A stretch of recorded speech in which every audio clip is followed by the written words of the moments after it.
Hello and welcome to the Flix Forum podcast, where each episode we go back and we look at a Netflix original film in the order of release. Today we have Netflix's 88th film. It's the 2017 post-apocalyptic horror drama Cargo. It's directed by Ben Howling and Yolanda Ramke. It stars Martin Freeman, Simone Landers, Antilil, Susie Porter, and Caren Pistorius. I am Jesse, and again on the line I've got my co-host MJ with me. Hey MJ. How are you, mate? Good, how are you? Yeah, not too bad. Not too bad. Again, what's this, week 3 of remote podcasting? Is it 3? Yeah. Yep, yeah. 3 weeks in a of row. remote podcasting. And you know what? I'm looking ahead, and I think there's going to be a few more. I would say so. I don't think we're going to switch this up too much. But before we start having this nice conversation amongst ourselves, we've got to say, we've got, back by popular demand, we've got Heater with us again. Heater! Hey, mate. Hey, boys. We were so impressed with you last week that we're like, come on, you got to come back, and you have. So thank you. We appreciate it. It couldn't just be a 1 week thing. I missed you, boys. Had to come back again. I hope you continue to want to come back, because those first 45 odd episodes you did, like we were a well-oiled machine, and Yeah, now I hope you're not just teasing us, Peter. We'll see what we can do. Well, we are called Flix Forum, and we do our fast flicks to start our show, where we go around the table and sort of give our own brief little summary of what we think of the film. So this week with Cargo, Heater, start us off. What are your quick, short thoughts on Cargo? All right. So during a zombie apocalypse, a father is infected and has 48 hours to live. He spends his remaining hours trying to find a home for his infant daughter. Yeah, very true, very true. MJ, your turn. I've used a lot of similar words and phrases in mine. Amidst a zombie apocalypse, a young couple must find refuge for their infant daughter in the Australian outback before their infections become worse. Very nice. Yes, very similar. And I think I'll be the same. I've said, with the world crumbling around him, a man wants to do what's best for his daughter to ensure her survival. No mention of zombie apocalypse. That's clean. Yeah. Oh, I no don't question either. No question. I don't want this to be referred to as a zombie film. I think that it's more to it than just a zombie film. So I think it is, but it's impossible not to refer to it as a zombie film. Fair, very fair. I agree. I agree. There's a lot more to it. This is not just your 28 days later kind of thing. But if someone said, "What's this film about?" and I didn't mention it was a zombie apocalypse film, I reckon they'd be like, "Dude, what film did you watch? What's with the zombies?" Short selling it a bit. All right, so we like to sort of see what we can discover about a film. MJ, I think you've got a couple little things you might be able to fill us in about Cargo. Well, what I liked to see was that it had 16 award nominations. Now, the fact that this is an Australian film, so all of these awards are Australian films. And on that note, it actually is Australia's first Netflix original film, which we know very well because we do all the Netflix original films, and we're Australian, and we haven't had one yet. So, woo! That was exciting. That's very exciting. I think that's the main thing that I would take out of this. But 16 award nominations, as well as winning at the Australian Writers Guild for Best Feature Film Adaptation back in 2018. And it was nominated for a bunch more things at the Actors, things at the Australian Film Critics Association Awards. So very popularly received in the award circuit, which is nice. Yeah, I think that that ACTA, sort of like the Australian equivalent of the Oscars, I guess, where it had 5 nominations, including for best film. So that that's a good recognition from the Australian industry on this film. Yeah, no, a sense of pride in looking at all this stuff. Yeah, so I think you guys may know, but this was based on a short film from 2013, and the same name, Cargo, and it went viral online and had 13 million views on YouTube, and yeah, that's a lot of views. Amazing. And it was this finalist at the Tropfest sort of short film festival, which I'm sure a lot of people would have heard of. Did either of you watch it? I didn't watch it. You told me not to watch it before I watched it. Yeah, you said not to. Yeah, so I'd seen the feature film Cargo before. Yeah. Previously to this, so I knew the story, and then so before watching it again for the podcast, I thought I'll go and check that short film out. And in doing so, I was like, I thought it was important to sort of say, hey, don't watch the short film before the feature film, because they've done a really good job of fleshing out this short film into the feature film, which I thought it's a really good job, because there's a lot of the stuff from the feature, they do really well in the short. Including like the writing on the kid's belly, the birthday party on this, the flesh on the rod, all these little things that are done in a 7-minute film. Fleshed. I keep saying fleshed, and it sounds weird with this film. Flesh plays a big part in this film. All that eating flesh you watch, Jesse. There is one scene in the short film that wasn't in the feature that I really liked, and sort of we'll put it out there now too. We're going to spoil this film. Good call. So we're gonna spoil it. If you want to watch Cargo, pause us now, come back and listen later. But in the short film, the mother dies, the dad takes the kid, and as he walks away from the family car, he sort of peels off on the back of the windshield of the car. They've got those family stickers, those stickers that everyone's. He peeled the mum off, and he peeled the mum off, and I was like, wow, that was great. But they didn't do that in the feature, obviously. Oh, that's awesome. That's brutal. That was really good. Yeah. So, would you recommend watching it after we've both now seen the feature? I definitely think you should, because now you can be like, oh, cool, look, I remember that from the feature. I remember that from the... Yeah, so definitely worth... And it's only 7 minutes, so directed by the same people. Yeah, definitely give it a crack. I will. Do you want to know a fun fact about Tropfest? Sure. It's actually a self-indulgent fun fact. I wrote a film that we entered into Tropfest one year back. It's like 10 years ago now. Wrote and sort of worked on the set for a film that we entered that didn't get anywhere, but that's my Tropfest story. Pretty cool. Yeah.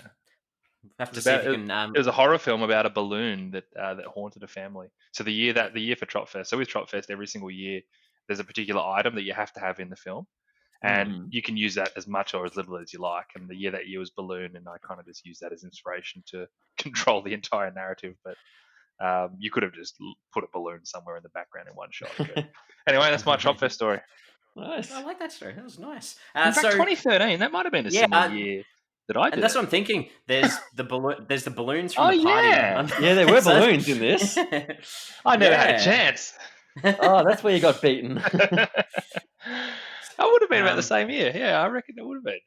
There you go. So yeah, very interesting. So, all right, so time to sort of move on and have a little bit more of a look at some other things that I guess we could find about this film. I really liked, and if you watch this film, you understand the way that they represent the Australian Indigenous people in the community in this film. I think it's really impressive, and they went to a lot of effort to consult the local community. They had an Indigenous writer come on board as the script supervisor, sort of made sure that the directors knew the cultural practices, avoided stereotypes, and just sort of made sure that even that the dialogue that it doesn't play a big part, but to make sure that it was authentic. And I really appreciated that, they took the time and effort to do that. That's great, because I was actually surprised after I watched the film and saw that both writer and directors, because there were two directors, neither of them were Aboriginal. I just must admit, with the flavour of the film and the way that they were represented, I thought, there must have been an Aboriginal link here, because they knew what they were. Well, I mean, I can't even say that I necessarily know they know what they're doing, but it seemed to me like it was a very authentic take. And the Indigenous side of things doesn't play in the short film, so that was completely added for the feature. That was really good to add in there, and that was done really well. I think it adds so much to the story. As that sort of side story that you follow as well. The other sort of thing that I could see was, so this was filmed in South Australia. They had 5 weeks of production, and during the time that they had this production, it was like the worst weather that they'd had in over 100 years, they reckon. Floods, power blackouts, downpours. It was a mini cyclone. But they worked so hard. The apocalypse was coming. And they never lost a day of filming. Really? They just worked through it. Yeah, which pretty I thought was impressive. Incredible. There's nothing in the film that I saw that suggested there were cyclones or thunderstorms far away, so they did bloody well to avoid that. Yeah. Sure. Did you guys notice the start of the film? I don't know whether this is just because we're in Australia, but the Netflix logo wasn't on the start. I did notice that. It had the Umbrella Entertainment, which is a small distribution. So the first thing I thought of, and I actually stopped the film and started again I stopped the film and searched because I wasn't. What is this a Netflix original? And it obviously is, but I'm pretty sure when I searched for it as well, when you're searching on Netflix, and the Netflix original has like a big red N on the tile, whatever film you're looking at. Yeah. I don't think it had one for this either. Yeah, so It did have I a. don't remember seeing it now. It's got a DVD release in Australia. Right. Through Umbrella Entertainment. Yeah. So it premiered at the Adelaide Film Festival Mm-hmm. in October 2017, and then the week later it was at the London Film Festival, and then in April of 2018 it played at Tribeca before it was released on DVD on the 17th of May 2018 in Australia, and then Netflix the following day. Right. The rest of the world. So it is a little bit of a different one where we have, a lot of the time, if they do have individual releases in different countries, they don't have that official Netflix worldwide release. Whereas this one, they've obviously picked up the post rights after it had already had a bit of a release here. Yeah, okay, and it's probably interesting, got the big red N everywhere else in the world than Australia. Would you imagine? Yeah, well, you can still purchase this on DVD. Which is good as Yeah. well in your home country. You should, yeah. I mean, I suppose but that's part of the deal, right? That's the negotiation with Netflix as a distributor. Yeah, and I guess I think the only other film that we've covered that had a physical release in Australia was the Cloverfield Paradox. Yeah. So interesting, different sort of way of doing it, I guess. Yeah, for sure. Yeah.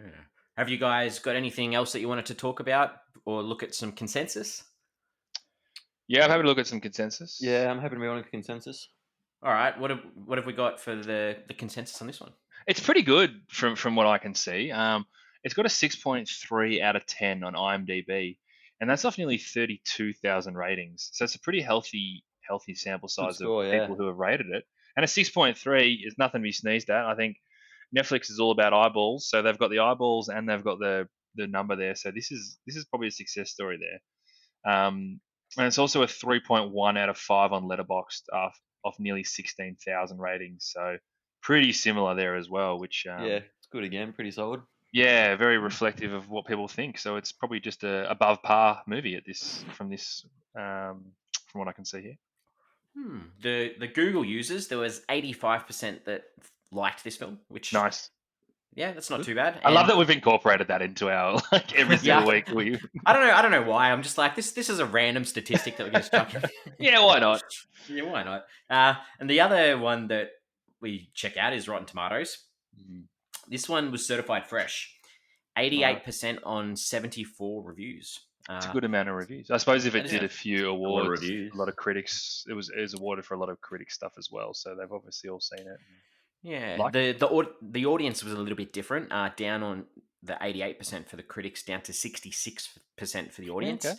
On a bit over 1,500 reviews. Okay. So a lot less than still a good amount of reviews for it though. Yeah.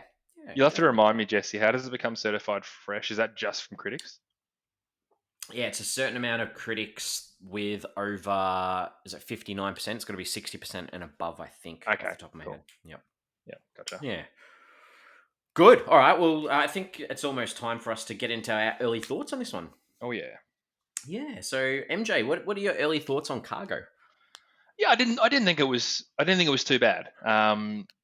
I think it had, and this is to your point earlier about it not just being a zombie movie, but it had a lot of nice takes on sort of survival and protection, and even had the age-old zombie movie conundrum. Is our biggest fear going to be other humans? Because every single zombie content that's out there is like, hey, these zombies suck, but you know what? You're going to run into more savage things in terms of your own race. So, it wasn't an overly long running time, but it did drag a little bit for me. And I think it hit a bit of a lull in the middle once Andy got infected, because before that, I think there was a really great intensity to the opening and that sort of goal of getting them to the hospital. And once that was sort of taken out of the question, the movie felt a little bit aimless. And then it picked up again once Andy and Toomey got together, but there was that real lull period for me at that point. But one thing they did really well was they just revealed things in their own time. And you never thought that you were A, sort of missing out on too much, and B, getting overloaded with information. So they set that pace early, which was really nice as well, where they never actually said, like, this is a virus that's going to turn you into a zombie in 48 hours. They didn't explicitly tell you anything, but you just pick it up as you go along. And I reckon that was a job well done. Totally agree. I think that, the way that they were able to sort of just drip feed you ideas about what's actually happening, and you don't need full answers. You're just like, oh, that's an interesting sort of little sidebar Yeah. of what's going on. Yeah. All right, Heater, what are your early thoughts? Pretty similar to MJ's actually. I thought the film was pretty good. I just liked that it was a bit different to kind of your normal zombie apocalypse films where they're kind of like you kind of wake up with one survivor and it's all about them trying to survive. Whereas this, the main character is already going to die pretty soon. It's more about him then trying to save his daughter. So I just liked how that was a bit different compared to a lot of other zombie films. And Martin Freeman, I thought, did a really good job. So it was really good to watch him go. So yeah, I thought the film was pretty solid. Good. Yeah, I agree. Martin Freeman. It's a good name to have on board for this one. Yeah, can we say like how cool it is to see Martin Freeman coming out to do a small Aussie film? Like full respect for that. Yeah, I think it was his first trip to Australia too. Was it really? Yeah, it was. Yeah. All right, my turn. So, like I mentioned before, I had seen this one, and I remember enjoying it. So I had that feeling that I was hoping I was going to enjoy it again, and I did. And I think the Australian film industry often cops quite a bit of flack of making a lot of dark and heavy sort of films, and this. It's hard not to say this is one of those types of films again, but to me, this one does have but it does have this light of tunnel. This light at the end of the tunnel. And if you've seen the film, I think that'll sort of ring true to you a little bit. Literally, they walk through the tunnel again. Yeah. Oh, thanks, MJ. I wasn't going to blatantly explain it. Sorry, I didn't know if you were implying that or not. I was. Sorry. Come on, I am fairly clever sometimes. My bad. All right, so this is the time where we move on into sort of have a look at some of the characters from the film and any sort of characters that sort of stood with us or what we liked or didn't like about them. So, Hida, do you want to start us off with a character that you'd like to discuss? Yeah, sure. I want to discuss Vic. Big Vic. Because in general, I'm not always opposed to rooting for the bad guy. I'm happy to support a villain. Tell you what, I think they did this really well though, because it was only, I reckon, a matter of minutes of meeting him, and I wanted him dead. Oh, I thought you were going to say you liked him. Oh no, he's.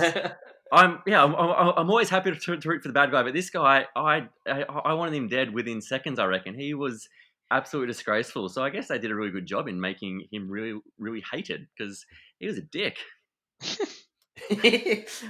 Yeah, well, I think they did this job of he was in it for himself, and that was it. And and the way I liked that they used his character was that he was a complete opposite of Lorraine, who was sort of the girl that was she wasn't there with him. He thought she was, but she wasn't. But yeah, she wasn't. She was trying to survive. And and he makes this comment where he's like, you only have to worry about the girl that's your own sort of thing. So. Yeah, I liked that they made this blatant comparison or difference between him and then her, who's willing to take a bullet for people she barely knows. But yeah, I agree with you, Heater.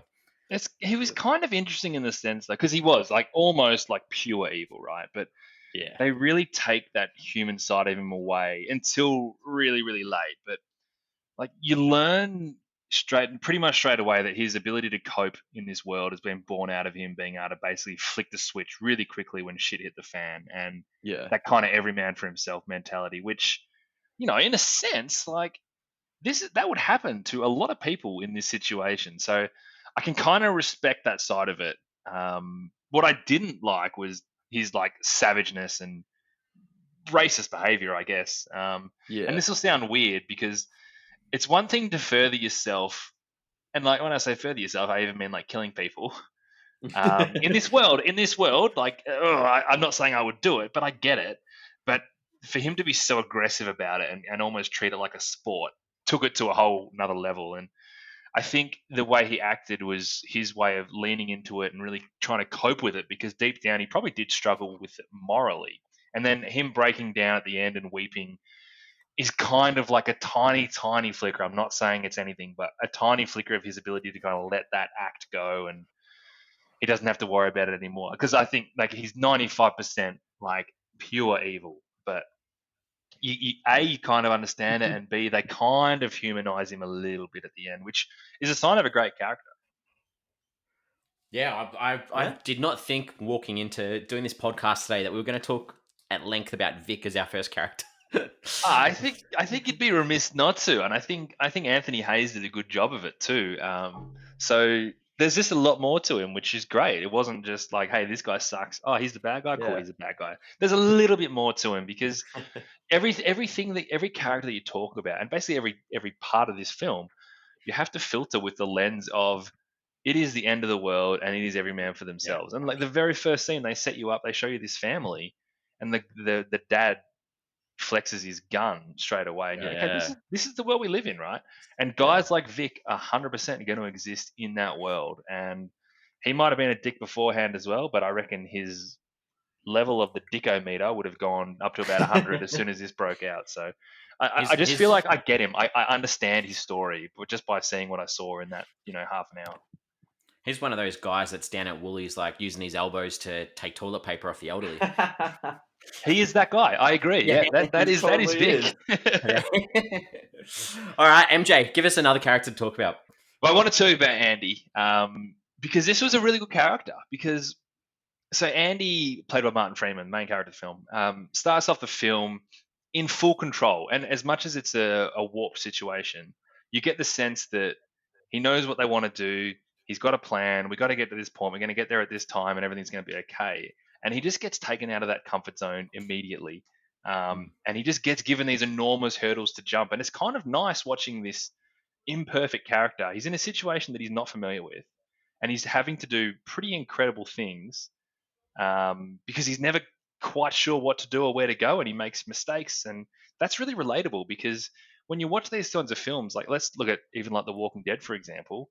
Like the main character of The Walking Dead, I only watched the first sort of 6 seasons, but he's like a sheriff, like he's an ex-sheriff, so he knows this kind of stuff. He's got these survival and killing techniques. But Andy is just like this suburban dad who's a pom in the Australian outback trying to get this child who they set up pretty early. They kind of have a rocky relationship, even though she's 1 year old. Like she doesn't love him as much as she loves mum.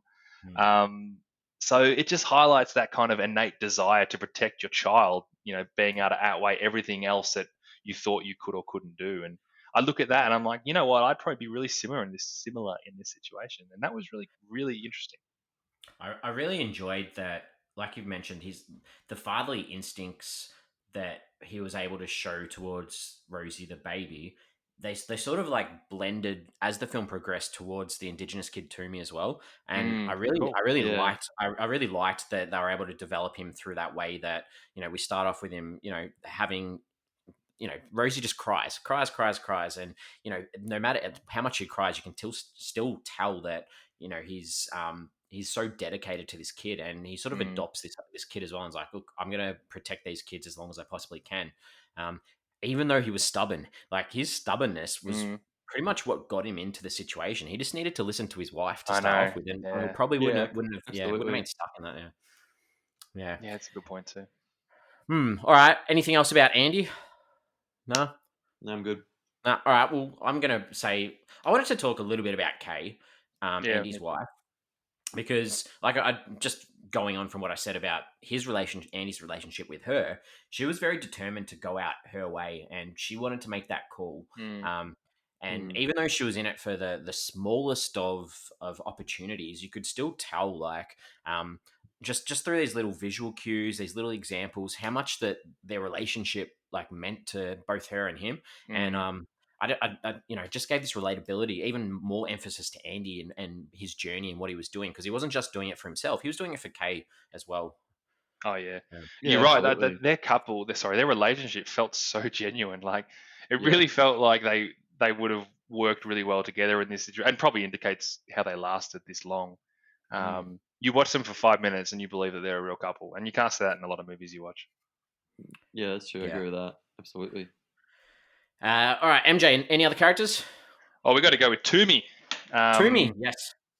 This is probably the nice touch we get with this film, like the Aussie touch, and not something that many Australians would necessarily relate to. But I felt a sense of pride with the way, as you sort of said before, the Indigenous Australians are portrayed in this, and they've got that strong sense of community, that ability to live off the land. It made them really well set to deal with such an event, and Toomey is kind of the human representation of this idea. And I mean, it's interesting even then that Andy still goes to that white couple or that white family in the caravan as a first resort for Rosie before settling, and it is settling for Toomey. But I guess she hadn't really indicated that she was anything more than just this lone wolf that roamed around trying to, hurt her zombie father. But I think, firstly, I love that representation of her as the example of the Aboriginal people. But on top of this, she's still her own character, and she's still a child, and she's still dealing with her own sense of loss and kind of figuring out how to cope in this new world. So it's just this unique character, particularly in a film like this, and the Aboriginal link being so strong. She just became a really important representation, and I really liked it. Yeah, I thought she was like, she was this beacon of light almost, where everything else was very down and out and negative. Where this is a character that, apart from when she sees that her dad's no longer in the world, there's nothing else that phases her. She's willing to. She's trapped in a cage. She's with a white fella and a kid. These situations don't really phase her, and I liked that she was able to adapt and be positive throughout this as well. Yeah, absolutely. All right, Rosie, the little kid. Nothing really about you can't really talk much about it. A kid is a character. I'm not going to say that it was a good or a bad performance. I just thought it was an interesting fact that it was played by 4 different kids. Rosie was. I could tell the one, and you know what? The only time I could really tell was the one in the boat compared to the one that they took onto the land immediately. Looked so different. And from then, I was pretty good, but. 2 sets of twins. Oh, was it? Okay. Yeah. But yeah, I mean, obviously, with young kids, you've got to be mindful of the time that they spend on set and stuff. But that would have been a brutal shoot for a regular person, let alone a 1-year-old. Yeah, I reckon. Especially in those conditions that they were talking about. Yeah, exactly. I've got down here too Etta, who was that teacher at the primary school. I just wanted to make it clear. All she was a plot device for Andy to find Toomey. That was all she was. 100%. So that's what I'm talking about. Where that part of the film, as soon as he kind of didn't have this direction, I was lost. I was just like, cool. Can you just do something, or let me know what you're actually doing? Because I'm not interested when you're just kind of walking around looking for something that you don't even know exists. And even when she said, go find this kid, I was like, what is that kid even going to do? And it wasn't until, as I said, Andy and Toomey got together, they escaped from that cage or whatever you want to call it. That's when I got interested. But there was this whole period in the middle where it just sort of fell flat, unfortunately. Good. Okay. I think we're pretty much done with our characters. I don't think there's many others that we can really talk about. You spoke about a 1-year-old, so I think we've scraped the bottom of the barrel. So the directors and the actors' sort of other work, I thought that it was interesting to sort of look at. This is a piece that's been co-directed by 2 different people. Ben Howling was the first one I wanted to talk about. So this is his first feature. Mm-hmm. He actually directed the first episode of the Australian Drunk History TV show, which I remember watching as a part of the Channel 10's Pilot Week a couple of years ago. So I just thought that was a cool little connection. And Yolanda Ramke. So this is obviously her first feature as well. And she was the trainee director on Jungle with Daniel Radcliffe, which opened the Melbourne International Film Festival about 2 or 3 years ago now. So obviously they're both trying to do the rounds to try and build themselves up as respectable Australian artists. Were both of these guys on the original short? Yes, they both. Okay. Yeah, they were. Yeah, that makes sense.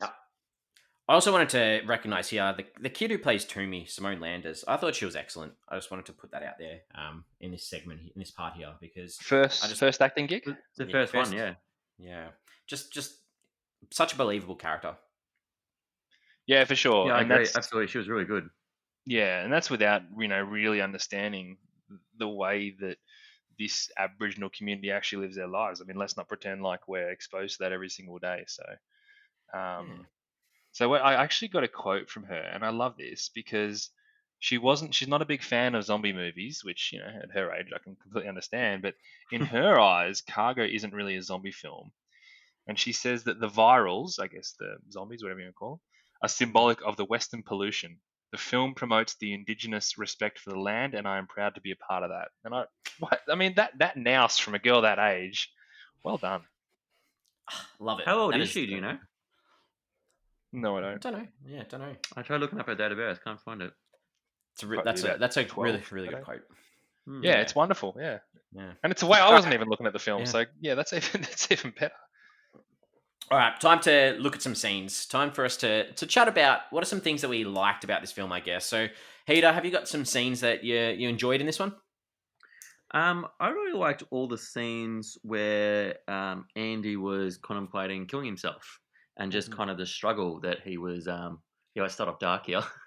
And just you could see the internal struggle he was going through. I think with the gun, and he had that needle a couple of times, and all those times where he thought that now would be a good time to end it, but he didn't end up going through with it. Just thought they were really good scenes. Yeah, no, you're right. Good. All right, what else? You can't go past that fishing scene at the start. That was hilarious. Where he fished the canned tuna out of the water. That was so good. I love that. Okay. Yeah. Actually wasn't too many. For a movie I liked, I didn't have that many two I scenes. missed you. The scene we talked about before with Lorraine taking the bullet for him when Vic shoots was really good. And I really liked the final scene with them going to the Aboriginal community, and I think it's that elder who ends up after a while he puts kind of the spear through him and kind of ends his misery. But that was a really good final scene as well. Yeah, I think they referred to him as Clever Man. Oh, yeah. That's what's David Gulpley, famous Indigenous Australian actor in so many good films. You're right, though. That was a really powerful ending. The fact that they didn't tell you what Andy's idea was, and when he was turning, you're kind of like, what's kind of going on here? But the fact that he put that thought into how they're actually going to get there if he does turn, and I think the nicest touch for me was when Toomey just sprays that perfume before they killed him, and you sort of think that there's that final moment of recognition and comfort of him being with his wife, and it was really powerful, that final scene. I agree. Yeah, good. All right, MJ, what have you got for us that you liked? I've kind of mentioned them in conversation, but I loved the opening scene when the dad flashed the gun, when he introduces his family on a boat. I had no idea what this movie was about, to be honest. So I didn't even know that this was the world they were in, and all it took was that moment of, holy shit, something's not right here. And even his reaction was kind of like, okay, cool, I kind of expected that, and I was like, here we go. I don't know what's going to happen here, but I'm all in. So that was really good. And then it sort of led on as well with the scene where Kay got grabbed in the yacht.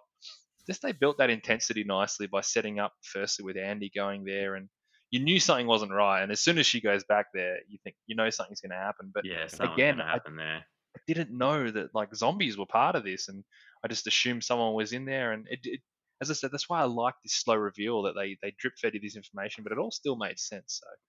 How good was it that they were stocking up an esky? I was like, that is so Australian. Yeah, it was good, wasn't it? I like the first zombie reveal. So when they're running up the hill to the car and you see a zombie for the first time, I think it was kind of jarring, but visually it really excited me, to be honest. I'm like, okay, this is what we're dealing with. I liked it. And then the only other one I've got, sorry, is when they escape from jail. Like I said, I think it was just a clever scene, but it introduced us to a new player. We sort of met Toomey, but hadn't had much to do with her. And then it sort of led me into thinking, okay, this sort of really dull second act is done, and I can get back into it. Good. All right. The first thing that I just wanted to touch on was the cinematography in this was amazing. The sweeping shots of the outback, just throughout the film, to me, they just brought these really nice sort of feeling. Like I just love that part of our country, and I thought they were really, really well done and set the scene for this so well as well. For people that probably haven't even been to the outback or understand the outback, like it sort of sets the tone for this type of film that it is as well in such a good way. And I just really appreciated that. I must admit, Jesse, I thought you were going to bring up the Australian outback as one of the characters. Ooh, did you? Yeah, that's a good point. I probably usually talk about. It certainly would. Like it plays a huge part, and it's one of the reasons why it is a slightly different zombie film or whatever you want to call it. So it was great to see it in all its glory, and it's one of the reasons why one of the Aboriginal community has survived in this situation. and B, it gives you that sort of coverage. You can live off the land, and so it plays a huge part. You're right, and it was shot Yeah. beautifully. Yeah, I thought so too. Similar to MJ, you mentioned that first sort of scene where you saw the zombie. Like, it's where like Andy's refueling the car, and I just, it wasn't necessarily the reveal of the zombie for me. It was more like it's like that quick cut of him getting in the car, slamming the door, and then the zombie just sort of hitting the car. I was like, this is cool. Like, I liked it. It was really good. Because you need to know what zombie you're Mm. dealing with, right? Like every movie does it differently. I remember, like, is it 28 Days Later where the zombies are like really quick and really Yeah, that's powerful, 28. and then like The Walking Dead, they're like walking corpses. And, Slow. yeah, so you need to know. They need to let you know early what sort of zombie we're actually dealing with here. Yeah. The next one I've got is there's the scene where the Andy crashes the car and sort of the tree goes through Kay's stomach, and Andy just has to go back to sort of put her out of her misery. And to me, like the acting from Martin Freeman in that was just really really good. It's sort of, you felt that emotion of imagine having to almost put your partner down to prevent further loss. Like it was just it's just one of those scenes that sort of sticks with you. And the same, this is sort of touching on what you guys have already said, but that perfume spraying, like to me, whenever they sprayed that to get Rosie through, and then to finally get Andy through that one last time at the end before he gets killed, I just thought that was like they just did that really well. It's really clever, wasn't it? Yeah, it was good. Toomey and Andy, when they escape, and they run away from being in that sort of cage, and they've still got those chains on them. And I just thought it was really funny where like Andy's trying to smash them off with this rock, and then Toomey's like, "I got the keys." Yeah, got the key here. Yeah. I thought that was a good little laugh in what's quite often a quite down film. It's almost a role reversal in what you would expect from both of them as well. You've got this suburban, Western civilized person trying to smash a chain with a rock, and an indigenous person who probably lives more off the land rolls out with the key. So that was also part of the humor. That was a really good one. Good pickup. Yeah, I thought that was cool.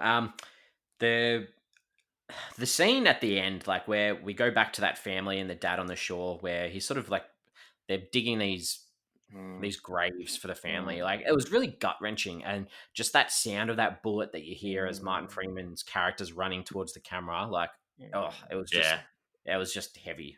Yeah, I'm glad you brought that up though. I think you got to respect it. I can respect it as well. Yeah, and then the final thing I've got is that conversation towards the end where Toomey and Andy are sort of walking back towards the Indigenous community, and just that discussion between the two about the different meaning for different words in different languages, and Toomey sort of reveals like the word for friend is meter, and just that connection that Andy sort of says, look, I think we're friends. Like, thank you so much. I just really like that too. Yeah, nice one. Yeah. Yep. All right, time for some things that maybe we didn't like. Hito, what have you got that you didn't like? I didn't actually have that many. I didn't like in the tunnel, I guess, Andy's decision making to jump Vic, where he just kind of waited for him to smash all the other zombies and get to him and turn around. I just don't know why he didn't just shoot him while he was distracted with someone else. That was really frustrating to me. It's a good pickup, actually. I thought similar. Yeah. Yeah. He just kind of waited. I'm like, what are you doing? You've got the gun there. Stop waiting. We just go and shoot him now and end it all. And obviously then it ends with a tussle and all that. Just obviously it wasn't in Andy's nature to just go and kill someone like that. But You shot him it was anyway, just though. yeah, he did. But it was just the thing that he had to do at the time. Just think more about yourself and your kid for now, and It's a good one. just go and shoot him rather than wait around. So that just frustrated me really with his decision making. But I can see kind of his character arc why they didn't do it. But it just annoyed me.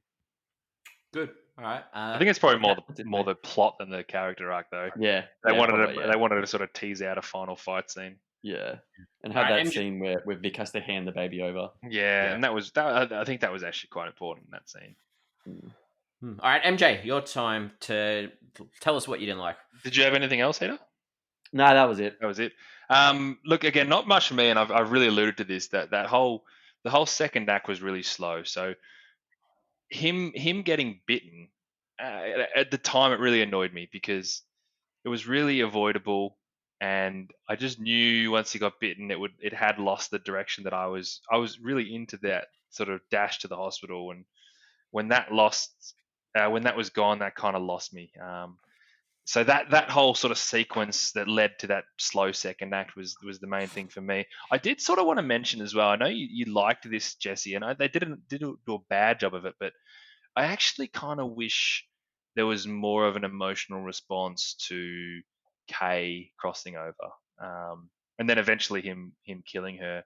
There was that scene where she was sitting under the tree, and he was sort of saying like, "Come on, let's get in the car." And she's like, "No." She had this whole speech that was really good, and then he's just like, "No," and took her. And I kind of was like, I was left wanting a little bit more. You know how I love a big emotional plea. Yeah. I think I picked them out of all movies, and I sort of wanted a bit more there, like okay, this is goodbye, rah rah rah. And I know that wasn't how it worked with the actual story, but I think I I, never got that anywhere. Like, so I missed it.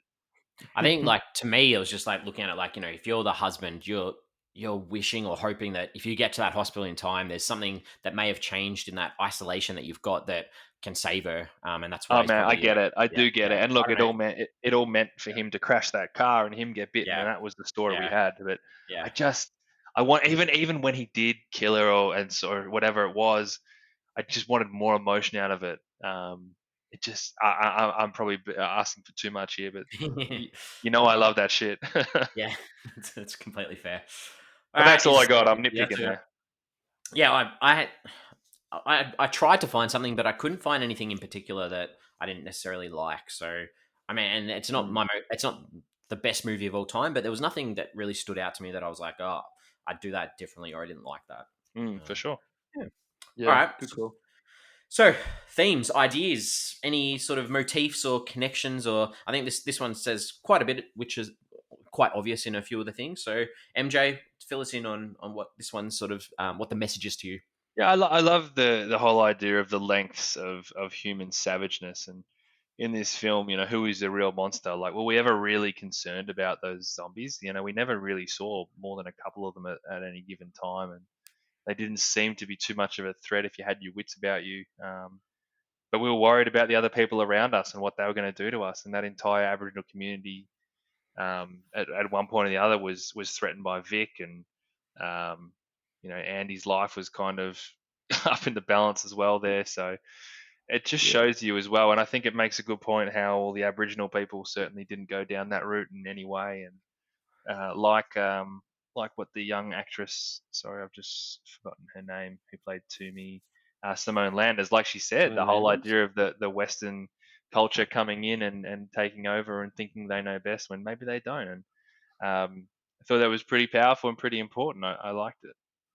Yeah, for this whole idea for me, the first thing I like wanted to put down was I was like, there's this massive disconnect between the Western or the modern world and sort of the indigenous traditional culture too, and I think there's a line of dialogue in there that says that Westerners are poisoning the land, and that's why Mm. there's this sickness that's sort of happening. So I just thought it was a nice sort of touch on, and there's so much more to that issue and that topic than what's in this film, but it's nice to sort of see this on a screen. And that's the only reference as well to the virus in any way. Like, there's no discussion about it, and that's fine. You don't need it. You don't. This film doesn't finish, and you go, but how did they become sick? Like, you don't care. It doesn't matter. But yeah, they don't even touch on that in any other way apart from that little tiny comment that might mean nothing. But Yeah, I liked that. And there's the bond between a parent and a child, which was pretty strong throughout, and this sacrifice to sort of make sure that the survival of your loved ones can get through. Yeah. And it's all underpinned by hope too. You can't lose hope. You can't mm. lose this idea that there's going to be some sort of bright future towards the end somewhere. It's a great call. I mean, he's a guy who's completely ill-equipped to deal with this situation, but you realize the lengths that you're going to go to protect your family. And if he had lost hope at any of those points, and Tahita's call about him thinking about ending it all for himself, he never quite did it, because at the back of his mind he knew he had a job to do, and he never lost that focus. So yeah, I Yeah, like that absolutely. too. Good. Anything else we want to talk about the themes or no? No, good. All right, so this is the time where we sort of have a chat about what we took away from this film. What are our thoughts on it? So, Hida, what did you take away from this one? It was just good. I thought they just show just the different perspectives of different people and the lengths that they'll go to in time. And I guess apocalypse style like this, just what I guess what we talk about in themes and what they'll do to survive. What I guess Andy's thoughts were compared to what Vic's kind of ideals were, and he wanted to be the hoarder to have all the stuff to sell once the world got back on track. And yeah, just I guess just the different way people took just took this situation. Good. All right, MJ. Yeah, I mean, I really enjoyed this being an Aussie representation on the world's biggest streaming platform, whatever you want to call it.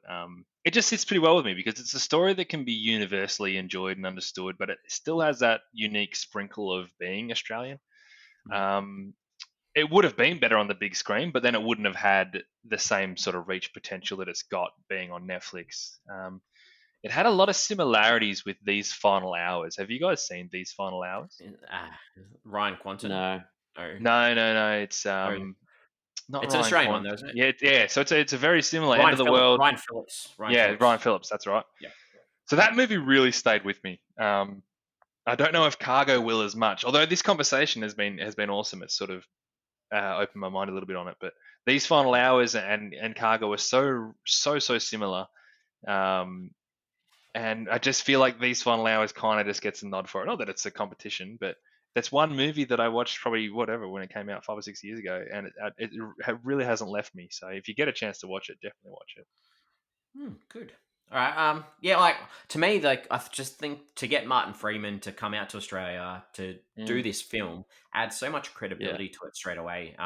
And the supporting roles that were there were all really good as well. But where we are at the moment, like if you're struggling with how the world is going at the moment, probably give this one a miss for the time being. Like I'd just be like, maybe put it on the pause, put it on the back burner. Not a bad call. It's an interesting one though because it kind of takes a little bit more relevance right now with the COVID-19 stuff in the world. But and hopefully we don't get to the stage that they are at in this film. But it's just like the very final shot of this film hopefully fills you with some hope and what what you can do with your life if you're struggling with the bleakness. There's community there and there's love there if you do the right things. 100%. All right, time for our IMDb section. So this is where if any of us jumped on to IMDb while we're watching the film to look something up. Peter, did you go on IMDb? I just jumped on for Vic, who's played by Anthony Hayes, just to purely see if there was anything else I'd seen him in. He was in War Machine. I don't remember him from War Machine. No, neither do I. Not who he was. He was in Animal Kingdom, which I liked, but yeah, I didn't recognise him or anything. I just purely looked him up to see what else he'd been in. Good. All right. MJ. I did love the way Vic was. I love the colloquialism of Vic and the way he spoke. And it's so like I know like 50 blokes that speak the exact same way. And I like the fact that they didn't shy away from representing that. For me, I IMDb'd Susie Porter, who plays Kay. And I don't know if I'm supposed to know her, but man, she's in a lot of TV and Australian movies and stuff. So she was in Underbelly, she was in Water Rats, she was in Puberty Blues and all that kind of stuff. She was also in Star Wars: Attack of the Clones. I didn't even recognize the character's name, but so she's been in stuff, and I think I just recognized her face because I thought she was really good in this. And I thought, maybe I've just seen you in a bunch of stuff, but there's nothing I could actually figure out that I can recognize her from. Well, yeah, Attack of the 2 and 3, episode 2 and 3 for Star Wars were filmed in Sydney, so there's quite a lot of Australians in those films. I didn't know that. If you're going through, I also looked up Susie Porter too, and I recognised her most from Wentworth. She plays Marie Winter in that show, so she's in that as well. But been in a lot of Australian TV. Yeah, she's in a lot. Yeah. All right, question time. This is where we ask each other any questions that we may have or may want to know the answer to. Hida, have you got anything you want to ask? Did you guys see one of the Aboriginal guys in the St Kilda jumper? Oh, yeah. There was one in Michael Jordan one too. With 23 on the back? Yeah, 23 on the back. That was cool. Yeah, Stewie Lowe? Yeah, that was awesome. I loved it. I reckon it was Stewie Lowe. I was like, yeah, that's awesome. I was trying to think who it might have been. Stewie Lowe. Yeah, right. It looked pretty old, not though. Kaczynski. Yeah, that's what I was thinking. I'm like, it's not. 23 Kaczynski. I'm like, that jumper looked old. I'm like, that's got to be a Stewie Lowe jumper. Maybe I'll give you that. Yeah, good. Maybe. What about Shane? Didn't Shane Warne play under 19s at St Kilda? He would have worn 23. Possibly.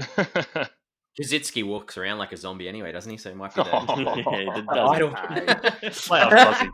That was a good joke. All right, MJ, have you got any? Oh, Hater, any other questions? Nah, that was it. No. Nah, I'm good. MJ. I was a little bit unsure why Toomey wasn't with her mum and the rest of the community for was probably a decent length of time. Because at the end, she's like, "I'm ready to go home. I'm ready to see my mum." Why wasn't she with them? Because she was looking after the dad. She was feeding the dad, and because obviously the community don't like the ghosts, so she was the one that was keeping the dad going until he was obviously Okay, killed.